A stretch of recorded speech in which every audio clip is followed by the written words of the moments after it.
Hello, this is Marvin Chambers with this week's Real Talk, Real Tip. Remember, as a coach, I'm all about building trust, and I leverage trust to help leaders find their voice, fulfill their promise, and maximize their impact.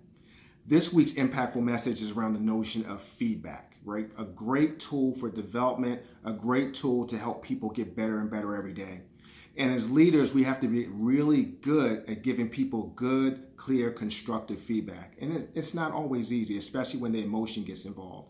So what I want to give us is a tool that we can use to give feedback in situations when people are reinforcing the things people are doing well, but also a tool that you can use if people are not performing to their maximal level. So how you give them feedback for improvement.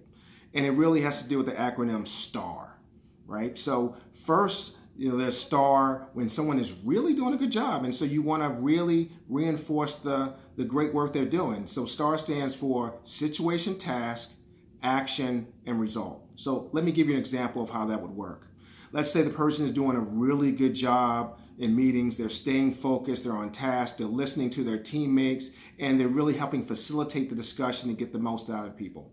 So the way it would work is you would give them a specific situation. So I would say, Bob, in our meeting last week when we were talking about our new innovation process, you did a really good job of framing the message, getting the meeting off to a great start, and making sure everyone was involved in the conversation.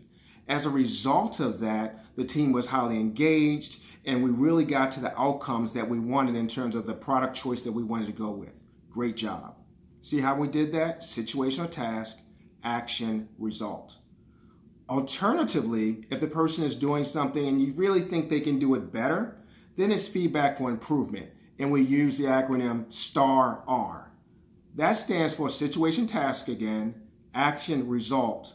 Then alternative action, and then what would be the result of that alternative action or approach. So this is how the same thing would work with Bob if it was a situation where he wasn't as good and facilitated as well as we would have liked.